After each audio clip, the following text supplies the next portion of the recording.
जय हिंद दोस्तों। आज फिर हम आप देखेंगे सीडीपी का जो हमारा पहले पार्ट्स में आपने थ्योरी देखी। आज उसी में आगे हम देखेंगे कि जीववाद से आत्म केंद्रित तक हो गया था। जो आत्म केंद्रिता आपने देखा था कि बच्चा यह सोचता है कि दुनिया की अधिकतर चीज़ें उसके इर्द गिर्द चक्कर लगाती हैं।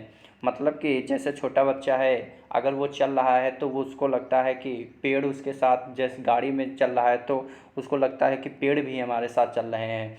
रात को जब टहलता है तो उसको लगता है कि ये जो चंद्रमा है वो मेरे साथ चल रहा है। ठीक। फिर उसके बाद जीववाद, ये भी इम्पॉर्टेंट है। इससे ये प्रश्न आता ही आता है जीववाद से। तो बच्चा कुछ निर्जीव गतिमान वस्तुओं की जीवित समझता है, जैसे पंखा, गाड़ी आदि। मतलब जीववाद का कि बच्चा ये सोचता है कि मतलब कि अगर कभी कभी आपने देखा होगा कि बच्चा अचानक गिर जाए और गिरने के बाद वो रोने लगता है। अब फिर अगर आप वहाँ जाएंगे और उससे पूछेंगे क्या हुआ, तो वो कहेगा मैं गिर गया और ये धरती माता ने मुझे मारा।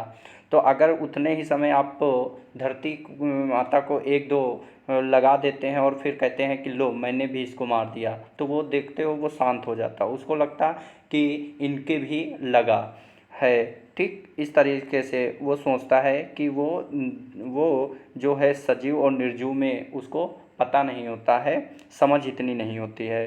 फिर उसके बाद इस अवस्था में बच्चा जोड़ गुणा भाग आदि करने लगता है, परंतु इनके पीछे के सिद्धांत को नहीं समझ पाता है। ठीक। कहने का मतलब है कि पीछे के सिद्धांत जैसे जैसे कि दिए है, बच्चे में पलटावी गुण नहीं होता है। अर्थात बच्चा यह समझता है कि 2 × 2 4 हुआ, परंतु वह यह नहीं समझ पाता है कि 4/2 2 कैसे हुआ।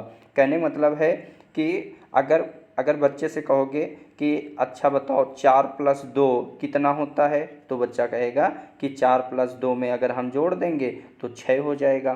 ठीक। लेकिन अगर उससे कह दो कि 2+4 कितना होता है, तो कहो वो भूल जाए। ठीक।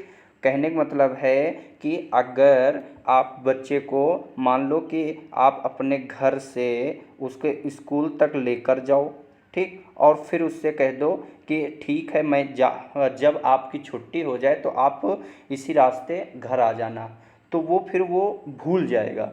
ठीक। तो ये आपका क्या हो जाएगा, ये आपका उस बच्चों के समझ में नहीं आता है, पलटावी का गुण उसमें नहीं होता है, तो ये याद रखना।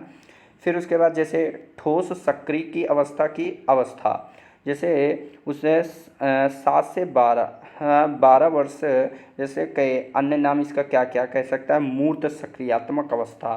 ठीक। और मूर्त चिंतन की अवस्था, इसे ही कहते हैं मूर्त चिंतन की अवस्था, मतलब वो चिंतन करता है। ठीक। ये फिर जैसे विशेषताएं, इससे प्रश्न आता ज़रूर है और ज़रूर इसको देखकर जाएं आप लोग। ठीक। तो विशेषताएं क्या है, इस अवस्था की सबसे मुख्य विशेषता यह है कि बच्चा ठोस वस्तुओं के आधार पर तो मानसिक क्रियाएं कर लेता है, परंतु अमूर्त या शाब्दिक कथन के आधार पर मानसिक क्रियाएं नहीं कर पाता है। ठीक।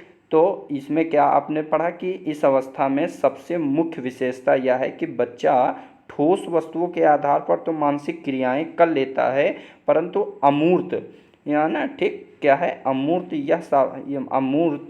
यह शाब्दिक कथन के आधार पर मानसिक क्रियाएं नहीं कर पाता है।